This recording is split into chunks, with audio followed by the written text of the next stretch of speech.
নমস্কার বন্ধুরা, তোমাদের সকলকে আমার আরও একটি নতুন ভিডিওতে ওয়েলকাম জানিয়ে দিনটি শুরু করলাম। তোমরা যে যেখান থেকে এই ভিডিওটি দেখছো, আশা করি প্রত্যেকেই ভালো আছো, আমরাও বেশ ভালো আছি।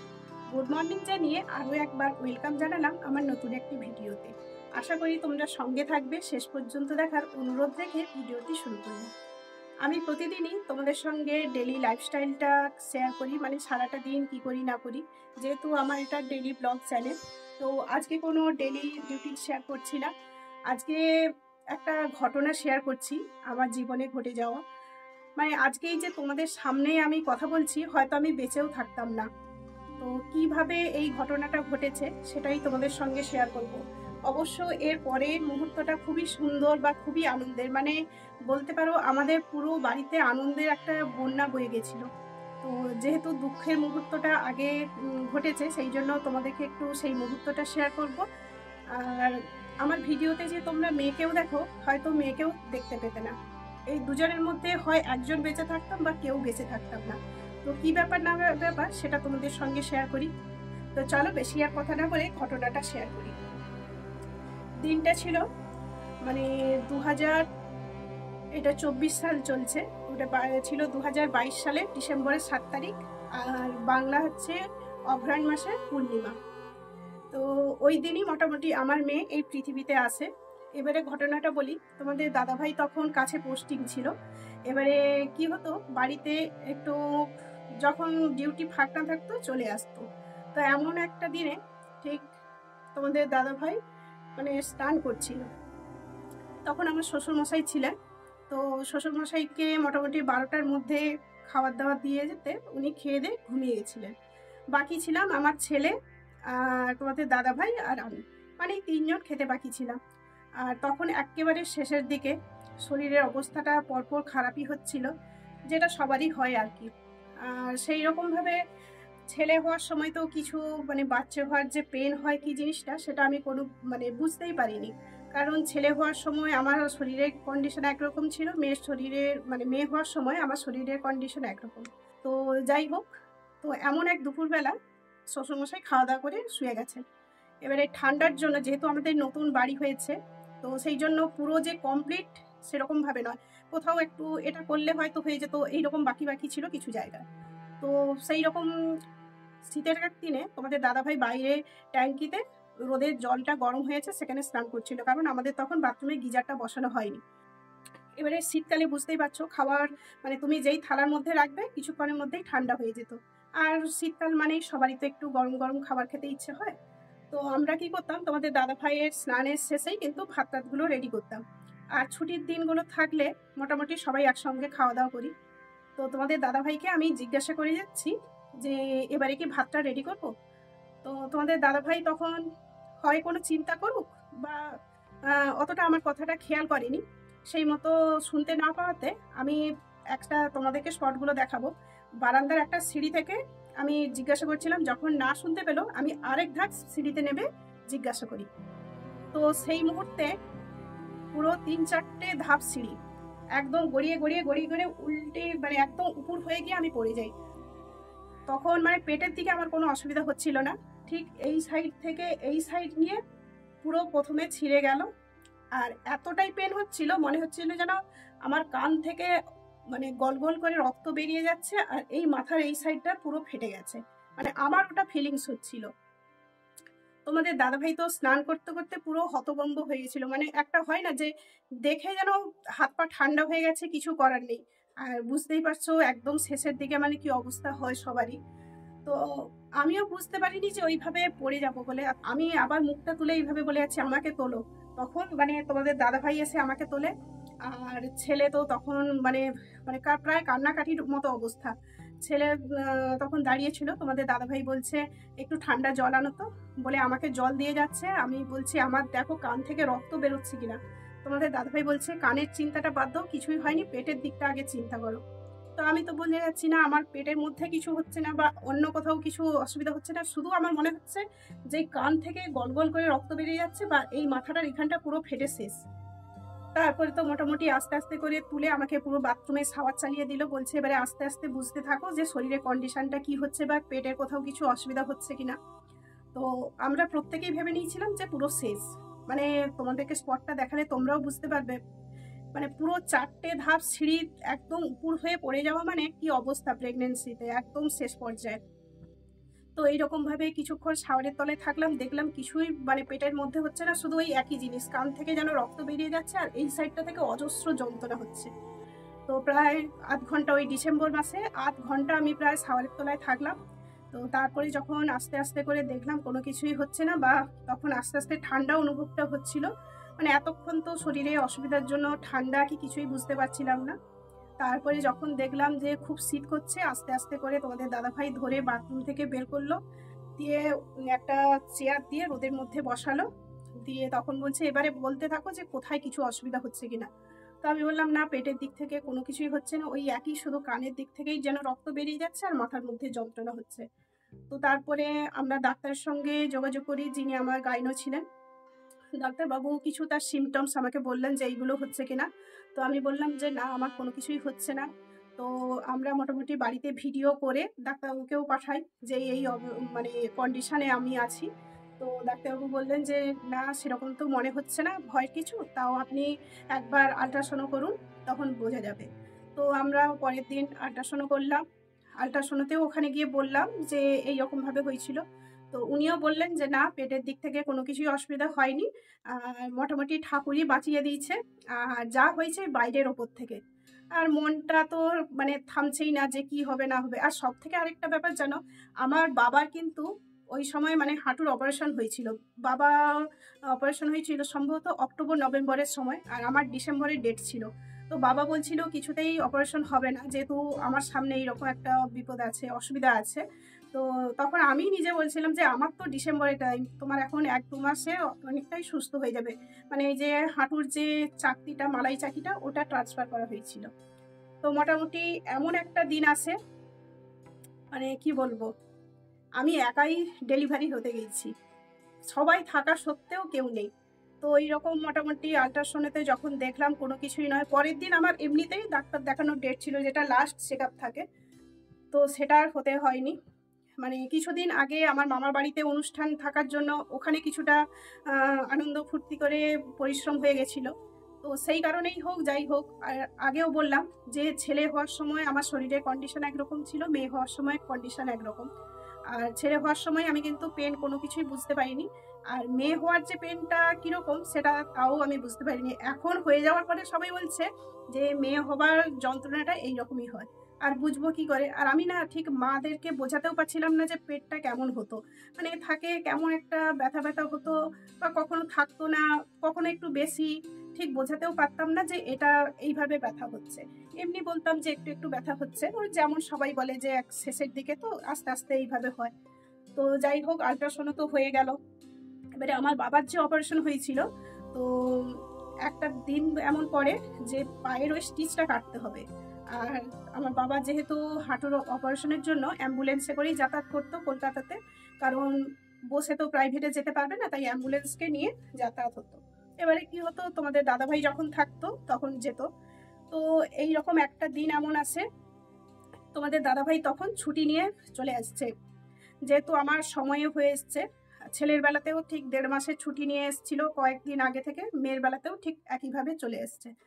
তো সেই রকম তোমাদের দাদাভাই যাবে একদম, মানে স্নান টান করে একদম রেডি, মানে জামাটা শুধু পরতে বাকি আছে।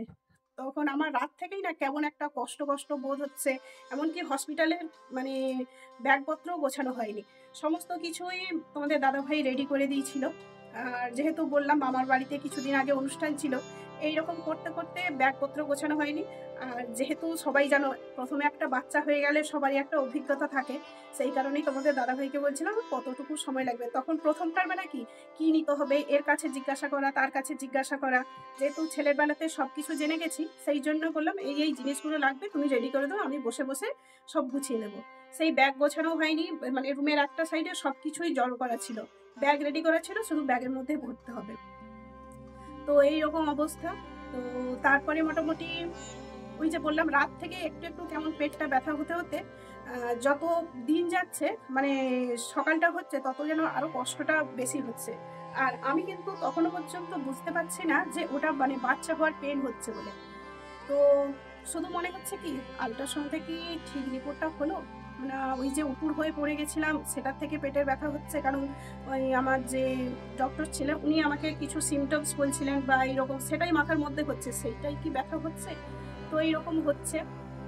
এবারে সকালবেলা আমি মাকে ফোন করি যে মা, তো মানে আমার তোমাদের দাদা ভাইয়ের কথা বলছি, যে আমার যে কর্তামশাইয়ের কথা, যে না গেলে কি নয়, কারণ আমার না যে কষ্টটা তোমাকে বলতাম ওই কষ্টটা কিন্তু আস্তে আস্তে করে বেড়ে যাচ্ছে।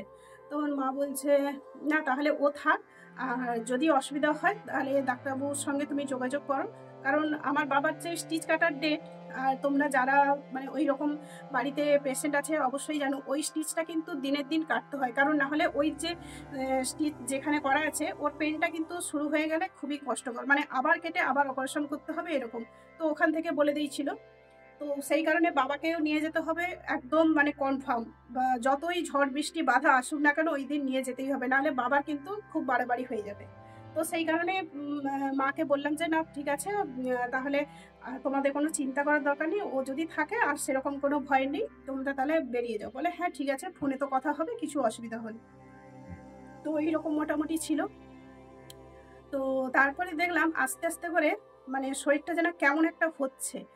তো তারপরে আমি ভাবতে মানে নিজে নিজেই বুঝতে পারলাম, এই যে বলে না পরিস্থিতি মানুষকে শিখিয়ে দেয়, আমি তখন মনে মনে ভাবলাম যে এটাই মনে হয় আমার হয়তো বাচ্চা হওয়ার পেন হচ্ছে বা কিছু, মানে তাহলে মনে হয় এবারে আস্তে আস্তে ডাক্তারের কাছে আমাকে যেতে হবে।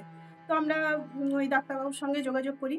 তো প্রথম থেকে আমি কিন্তু হসপিটালে ডেলিভারি হব এরকম একদম কনফার্ম ছিলাম, কিন্তু কি জানি তোমাদের দাদা ভাইয়ের এবারে প্রচণ্ড ভয় হচ্ছিল, সেই জন্য কোনো মতেই মোটামুটি মত দেয়নি যে হসপিটালে হওয়ার জন্য। তো সেই কারণে আমরা নার্সিংহোমও কিন্তু দেখে আসছিলাম, মানে তোমাদের দাদাভাই দেখে এসেছিল কাছাকাছি, যেখানে ডাক্তারবাবুকে সবসময় আমরা পাবো। তো ডাক্তারবাবুর সঙ্গে আলোচনা করাতে বললে হ্যাঁ আপনার ওখানে নার্সিংহোমে নিয়ে যান, আমি কিছুক্ষণের মধ্যে পৌঁছে যাচ্ছি।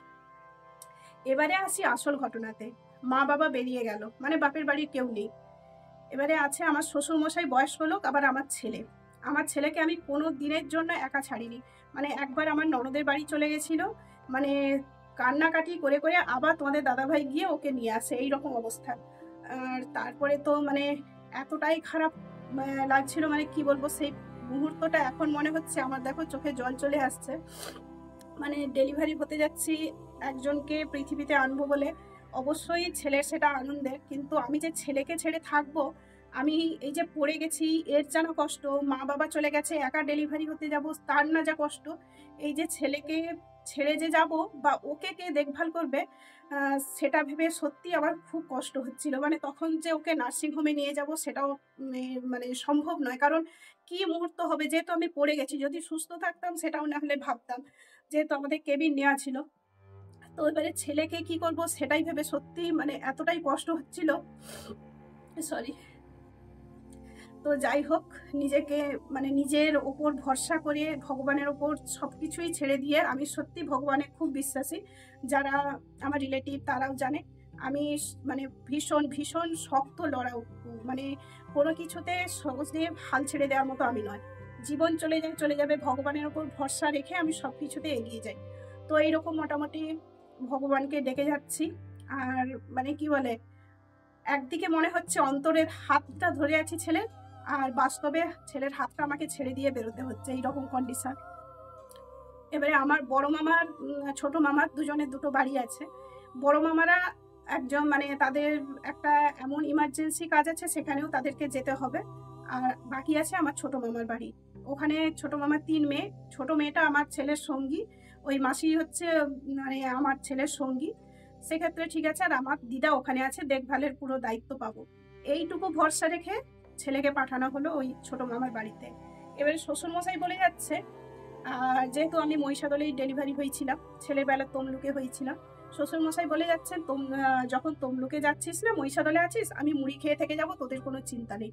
তোমরাই বলো, ডিসেম্বর মাস, বয়স্ক লোক, 80 বছরের কাছাকাছি আমার শ্বশুরমশাইয়ের বয়স ছিল, তো ওই মুহূর্তে কি করে আমরা ছেড়ে যাই। আর যেহেতু তোমরা জানো যে তোমাদের দাদা ভাইয়ের 2 ভাই থাকা সত্ত্বেও কিন্তু আমাদের কাছে শ্বশুরমশাই থাকতো, আমাদের তাদের সঙ্গে কোনো যোগাযোগ নেই। তো সেই কারণেই মোটামুটি শ্বশুরমশাইকে কোথায় রাখবো সেটা একটা চিন্তার ব্যাপার ছিল। তারপরে আমার ননদকে, দিদিকে ফোন করা হয়।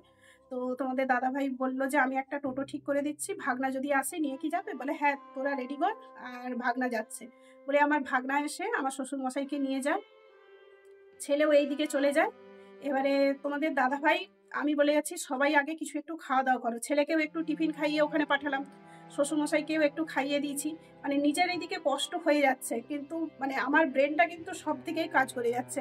মানে এটা নিজেকে নিজেই বাহবা দেই আমি, কিন্তু মানে অনেকে বলে না বিপদে মাথা কাজ করে না করে না, আমি কিন্তু সত্যি ওই রকম কোনো মুহূর্তে এখনো পর্যন্ত সম্মুখীন হয়নি। যত বিপদ আসুক যাই আসুক দেখি আমার মাথাটা কিন্তু ভালো কাজ করে। তো ছেলেকে খাইয়ে পাঠালাম, ওর কি 2-3 দিনের জিনিসপত্র লাগবে পাই টু পাই আমি ওই সকালবেলাতেই সব কিছু গুছিয়ে রেডি করে ছেলেকে পাঠালাম। ছেলে টাইম পাস করার জন্য কিছু খেলনা নিয়ে যাবে, এগুলোও সব রেডি করে দিলাম। তোমাদের দাদাভাই বারে বারে বলছে আরে আমি তো আসা যাওয়া করবো। আমি বললাম না দাঁড়াও, আমি নিজে থেকে ওকে পাঠালে আমার নিজের মন থেকে শান্তি হবে যে ওর আর কোনো অসুবিধা নেই। কিছু খেলনা পাঠালাম টাইম পাসের জন্য, আর কিছু খাবার দাবার যেগুলো ও খেতে চায় ওখানে পাবে কিনা সেই রকম কিছু খাবার দাবার এইরকম করে করে দেওয়া হলো। মোটামুটি ছেলে একবার চলে গেল, শ্বশুরমশাইকেও ঠিক একই জিনিস, শ্বশুরমশাই কি ওষুধপত্র বা কি শীতের কিছু লাগবে সব কিছু রেডি করেই পাঠালো। তোমাদের দাদাভাই এই দিকে গাড়ি ঠিক করতে আছে, যেহেতু আমাকে যেতে হবে, আমার একটা টোটো, শ্বশুরমশাইয়ের একটা টোটো, আবার ছেলেকে রাখতে গেল। মানে বাইরের কাজগুলো তোমাদের দাদাভাই করে যাচ্ছে, ভেতরের গুলো আমি। আর এইদিকে বাড়িতে যেই জিনিসপত্র থাকে সেগুলো সমস্ত কিছু আলমারিতে চাবি লক করা, প্রত্যেকটাগুলো কিন্তু আমি এইসব করে যাচ্ছি। কোথায় গ্যাসটা মুছে একটু পরিষ্কার করা, এই রকমগুলো করে যাচ্ছি। তারপরে ফাইনালি সবাই যে যার চলে গেল। তোমাদের দাদাভাইকে বললাম তুমি স্নান করে একটু কিছু খাওয়া দাওয়া করো। মানে তোমাদের দাদাভাই সত্যি একদম ভেঙে পড়ছিল, মানে ওকে ওই অবস্থায় আমি প্রথমে এইভাবে ভেঙে পড়তে দেখলাম। তো আমি বলছি আরে আমি তো ঠিক আছি, বলছে না যদি কিছু হয়, মানে এইভাবে যে পেন হয়ে যাচ্ছে তো বুঝতেই পারছে না কি হবে। তো স্নান টান করে তোমাদের দাদাভাইকে একটু কিছু খাওয়ালাম, খাইয়ে তোমাদের দাদাভাই বাইকে গেল সমস্ত কিছু ব্যাগপত্র প্রেসক্রিপশন যা কিছু নিয়ে। আর ওখানে গিয়ে আগে কথা বললো যে ইমার্জেন্সি আছে, যেহেতু আমার পেন আরম্ভ হয়ে গেছিলো। ওটা মানে পড়ে যাওয়া থেকে পেন হচ্ছে না অরিজিনালি বাচ্চা হওয়ার পেন সেটা কিন্তু আমরা সত্যি বুঝতে পারছিলাম না। সেই কারণে ইমার্জেন্সি বলে তোমাদের দাদাভাই আগে বেরিয়ে গেল, আর টোটোতে মোটামুটি আমি একা ডেলিভারি হতে যাচ্ছি। তো ফাইনালি নার্সিংহোমে পৌঁছালাম, ডাক্তারবাবুও ছিলেন। তো বললো যে না সেরকম ভয়ের কিছু নেই, আপনি থাকুন আস্তে আস্তে। তো আমাকে সত্যি সিজারই করতে হয়েছিল, কারণ উনি দেখে বললেন যে এটা বাচ্চা হওয়ার পেন থাকা সত্ত্বেও কিন্তু সিজারের স্টিচটা ভেতর থেকে কেমন আছে না জেনে কিন্তু আমি রিস্ক নিতে পারবো না। মানে উনি যদি প্রথম আমার ডেলিভারিটা সিজার করতেন তাহলে কিন্তু এটার পেন হওয়া সত্ত্বেও আমাকে কিন্তু নর্মালে করে দিত। যেহেতু উনি আগে আমাকে ছেলের বেলায় ডেলিভারি করেননি, সেই কারণে ভেতরের কন্ডিশনটা তো কেমন আছে উনি জানেন না। সেই কারণেই আমাকে কিন্তু মানে নর্মালে হওয়া সত্ত্বেও কিন্তু আমাকে সিজার করতে হলো। তো ওখানে তো স্লাইন দিয়ে দিল, তোমরা জানো সিজারের আগে স্লাইন টাইম যেগুলো মানে ফর্মালিটি থাকে, তো এইগুলো মোটামুটি চলতে থাকলো। আর সিজার তো মানে সঙ্গে সঙ্গে গেলাম স্লাইন পুশ করলাম সিজার হয়ে যাবে এরকম নয়, কিছু রুলস থাকে সেইগুলো হচ্ছে। আর আমার মামার বাড়িতে একজন মাইমা ছিল, মানে পাশের বাড়ি। তো ওই মাইমা শুনে বলছে আর ডেলিভারি হতে গেছে, মেয়েটার মা বাবা সেই দিকে চলে গেছে, একা একা কি হবে, জামাই একা কি করে করবে, আর আমি কি যাব? উপযাচক হয়ে কিন্তু আমাদেরকে ফোন করেছিল। তো সেই কারণে তোমাদের দাদাভাই বলছে আমি তো মনে করি এটা হয়তো ভগবানই পাঠাচ্ছে, অবশ্যই মামি আসুক, আর আমাদের কোনো আপত্তি নেই। তো ওই মামি কিন্তু আমার ডেলিভারির সময় ছিল একদম মানে কি বলবো নিজের মায়ের মতো, যেভাবে দেখভাল হয় এ হয় সমস্ত কিছুটাই কিন্তু মামি আমার করে দিয়েছিল, সত্যি না থাকলে খুবই অসুবিধা হতো। তো এইভাবে মোটামুটি সবাই এসে হাজির হলো, তখন পর্যন্ত কিন্তু ডেলিভারি হয়নি। আর তোমাদের দাদাভাই কি দেখো প্রথম থেকেই বলে যাচ্ছে তোমার ছেলে হবে, ওই যে অ্যানুয়াল স্ক্যানের একটা ফেস লুক পাওয়া যায় সেখান থেকেই বলে যাচ্ছে যে তোমার ছেলে হবে ছেলে হবে। তার আগে কিন্তু আমরা যেমন সবাই হয় একটা সাসপেনশনে থাকতাম যে কি হবে না হবে। মাঝে মাঝে এইরকম ইয়ার্কির আড্ডা বসতো আমাদের বাড়িতে, ছেলে তোমাদের দাদাভাই আমি তিনজনে বলতাম ছেলে হলে কি দেবে, মেয়ে হলে কি দেবে, বা ছেলে যদি হয় কি হবে। তো আমার ছেলে বলছিল আমার বোনই হবে, আর বোন হলে কিন্তু আমাকে একটা জিনিস দিতে হবে, সেটা কি আমাদের সব রিলেটিভরাই জানে। তো কোনোদিন যদি পূরণ করতে পারি অবশ্যই তোমাদের সঙ্গে শেয়ার করব, এখন বলছি না। তো মোটামুটি তোমাদের দাদাভাই শুধু ওটির দিকে যাচ্ছে, এসে আগে একবার করে বলে যাচ্ছে, এই দেখো তার প্রথম মেয়ে হয়েছে, তাদের বাড়িতে কোনো মেয়ে নেই, তাদের খুব আনন্দ। আবার কখনো এসে বলে যাচ্ছে, এই তার একটা মেয়ে আছে, আবার একটা মেয়ে হয়েছে, আর মনটা খারাপ। আর এইরকম ভাবে হচ্ছে, বলে দেখবে তোমারই ছেলে হবে আর সবারই কিন্তু তোমার উপরই রাগ হবে। তো আমি বলছি, না না আমারই মেয়ে হবে। তখন বলে, না না কোনো মতেই নয়। তো এইরকম মোটামুটি হচ্ছে। ফাইনালি আমার টাইম এসে গেল ওটিতে, নিয়ে গেল। তো তারপরে মোটামুটি ওটি চলছে। ডাক্তারবাবু তো মোটামুটি পরিচিতের মধ্যেই হয়ে গেছিল, যেহেতু কয়েক মাস ধরে ওনার কাছেই মানে ট্রিটমেন্ট হচ্ছে। তো ডাক্তারবাবু বলছে, প্রথমে আপনার ছেলে আছে না? আমি বললাম হ্যাঁ। না, এবারে কি আশা করছে? স্বাভাবিক মেয়ে তাই তো? আমি বললাম হ্যাঁ। যখন আস্তে করে আমার পেট থেকে মানে মেয়েকে বের করে, বলে এটা কি, কে দেখুন তো। আমি বললাম মেয়ে। তখন বলছে, বাহ, আপনি তো একদম হ্যাট্রিক করে গেলেন। আজকে সবার মেয়ে মেয়ে মেয়ে হয়ে যাচ্ছে, আর আপনার ছেলে ছিল মেয়ে হয়েছে, মানে একদম হ্যাট্রিক করে গেলেন। তো সেই কথাটা শোনার পরে আমার দু চোখ থেকে জল বেরোতে আছে। মানে একদিকে হচ্ছে কি, যে আমি সুস্থভাবে ওকে জন্ম দিতে পারলাম, মানে কোনো আমার বা মেয়ের কোনো অসুবিধাই হয়নি। আর দ্বিতীয়ত ছেলের পরে মেয়ে আজকে হয়ে গেছে বলে তা নয়, সবারই সমস্ত মনের আশা পূরণ হোক, ভগবান করুক, এটাই আমি আশা করব। আমাকেও অনেকে বলে ছেলের কোলে মেয়ে হয়ে গেছে, একদম 16 আনা পূরণ। অবশ্যই নয়, এটা কখনো করা উচিত নয়। আর আনন্দ তো অবশ্যই হবে সবার। তো যাই হোক, ছেলের পরে মেয়ে পেয়ে গেছি, একটা আশা ছিল। মানে দু চোখ থেকে আমার জল বেরোচ্ছে। ডাক্তারবাবু বলছে, কি হলো কি হলো, কাঁদছেন কেন? ছেলের পরে কি ছেলেই আশা করছিলেন নাকি? আমি বললাম না, আনন্দে মানে সামলাতে পারছি না নিজেকে। তো বলছে, ঠিক আছে ঠিক আছে, আমাকে ওটিটা করতে দিন, আপনি রুমে গিয়ে আনন্দ করবেন। তো এই রকম মোটামুটি ফার্স্ট খবর আমার ছেলেকে দেওয়া হলো। ছেলে মোটামুটি আধ ঘন্টার মধ্যেই এসে তার বোনকে কি আদর কি আদর, মোটামুটি কি যে দিনটা গেছে তার কোনো ঠিক নেই। তো স্বাভাবিক, আমাদের নতুন বাড়ি, ছেলের পরে মেয়ে পেয়েছি, সত্যি আনন্দের। কিন্তু ওই যে মুহূর্তটা ছিল, মানে আমি তো ভাবছিলাম যে হয়তো বাচ্চাটা শেষ। তোমাদেরকে মানে স্পটগুলো দেখাবো, এখনো সেই দিনটা ভাবলে আমার গায়ে কাঁটা দেয়। মানে একদম সিঁড়ি থেকে উপর, মানে পুরো পেটটা একদম মাটিতে হয়েছে। আবার যেখানটায় হয়েছে, যেহেতু বললাম আমাদের নতুন বাড়ি হয়েছে, ওখানে কিছু কিছু গাছ কেটে আমরা বাড়ি বানিয়েছি। সেই গাছের একটা গোড়া ছিল, পুরো গোড়ার ওপরে পেটটা গেছে, আর একটা সাইড পুরো ওই যে ছিঁড়ে গেছে, ওই যে গাছের যে গোড়া টোড়া গুলো ছিল। নার্সিংহোমে যখন যাই তখন তো সবাই বলে যাচ্ছে, তোমার ওটি করতে যা না কষ্ট, এই সাইডটা থেকে যা অবস্থা হয়ে গেছে তোমার, তার যন্ত্রণাটা বুঝতে পেরে যাচ্ছি। তো এই ছিল আমার জীবনের গল্প, মানে বলতে গেলে পুনর্জন্মই বলা যায়। তো ভগবানের কাছে প্রার্থনা করি, তোমরা যারা নতুন মা হতে চলেছো, বা নতুন নয়, শুধু মা হতে চলেছো বা মা হবে, সবাই মোটামুটি সাবধানে থেকো। কিছু অসুবিধা হলে সবাই বাড়ির সঙ্গে শেয়ার করো। আমি তো সত্যিই বুঝতে পারছিলাম না। তো এবারে চলো স্পটগুলো দেখাই। আর হাতে কিন্তু একটা আমার লাঠি থাকবে, কারণ আমার যেহেতু ক্যামেরা ধরার কেউ নেই। তো এই পর্যন্ত গল্প, আজকে কোনো ডেইলি ব্লগ শেয়ার করলাম না। তো পরের দিন আসছি, মেয়ের জন্মদিনটা কেমন কাটালাম। যেহেতু আমি যখন শ্বশুরবাড়িতে ছিলাম, তো নিয়ম হয়েছিল কি 5 বছরে প্রথম জন্মদিন তুলতে হয়।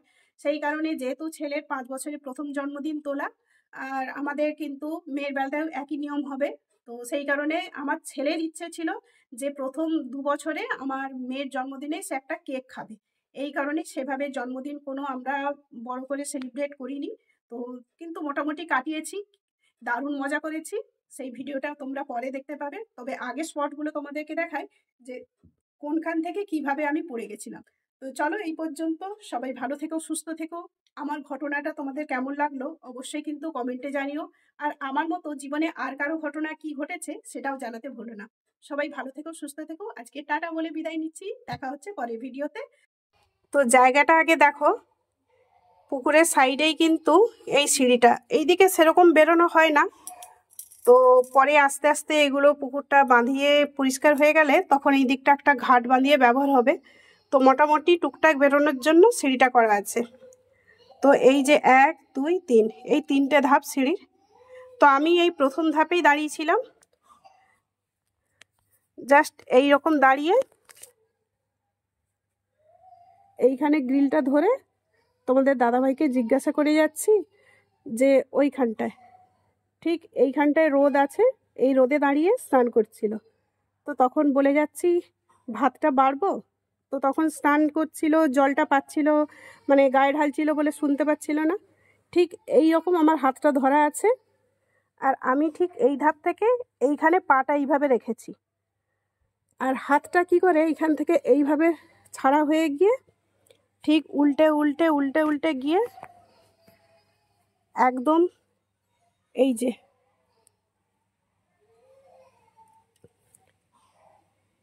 এই যে গাছের গোড়াগুলো কাটা হয়ে আছে, পুরো এইখানটার কাছে গিয়ে আমি উপুড় হয়ে পড়ে গেছি। ঠিক এই রকম, এর থেকে আরও খারাপ ছিল এইখানটার জায়গা, আরও ইট কুটি ছিল, কারণ এরপরে তো আমাদের বাড়ির আরও কাজ হয়েছে, এইখানে আরও জিনিস ছিল। ঠিক এইখানটার কাছে আমি একদম উপুড় হয়ে গিয়ে পড়ে এইখানটায় ঠিক আমার মাথাটা, পাগুলো চলে গেছে, এইখানে ঠিক পাগুলো চলে গেছে, আর এইখানটায় উপুড় হয়ে মানে পুরো পেটটায় এই রকম জায়গার ওপরে ছিল। মানে বুঝতে পারছো কি অবস্থা। এইবারে দেখাই তোমাদের দাদাভাই কোনখানে স্নান করছিল। এই যে আমাদের ট্যাঙ্কিটা আছে, এই ট্যাঙ্কি থেকে জল নিয়ে এইখানে ঠিক রোদে দাঁড়িয়ে দাঁড়িয়ে স্নান করছিল, আর আমি কিন্তু ওই খাবারটা বাড়বো কিনা জিজ্ঞাসা করছিলাম। তার মধ্যেই এইখানটায় দাঁড়িয়ে ওইখানটায় যেই আমি পড়ে গেছি, তোমাদের দাদাভাই মানে একদম হতভম্ব টাইপের হয়ে গেছে, মানে কি করবে খুঁজে পাচ্ছিল না, মানে আমাকে তুলবে নাকি। এই যেই সিঁড়িটা, আমি নিচেও নামিনি, নিচটার নালে অবস্থা খারাপ, সেরকম তো যাওয়া আসা হয় না। ঠিক এখান থেকে বেরিয়ে এই ধাপে দাঁড়িয়ে জিজ্ঞাসা করছিলাম, তারপরে এইখানটায় পা রাখতে গিয়ে মানে হাত ছাড়া হয়ে স্লিপ করে পুরো উল্টে উল্টে উল্টে উল্টে গিয়ে একদম ওই প্রান্তে।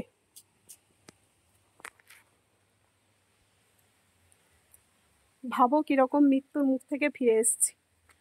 তো যাই হোক, আজ তবে এই পর্যন্ত, আবারও দেখা হচ্ছে পরের ভিডিওতে, কারণ পরের ভিডিওতে তোমরা দেখতে পাবে এত সুন্দর মুহূর্ত, মানে মেয়েকে নিয়ে আমরা কিভাবে সুন্দর 7 তারিখটা কাটালাম। তো চলো আজকে এই পর্যন্ত। ভিডিওটি যদি তোমাদের কোথাও ভালো লেগে থাকে অবশ্যই কিন্তু লাইক কমেন্ট শেয়ারের সঙ্গে সাবস্ক্রাইব করতে ভুলো না, কারণ তা সাবস্ক্রাইব করে রাখলে কিন্তু পরের ভিডিওটা তোমার কাছে সবার আগে পৌঁছে যাবে। কেমন লাগলো অবশ্যই কিন্তু কমেন্টে জানাতে ভুলো না। চলো আজকের মতো টাটা।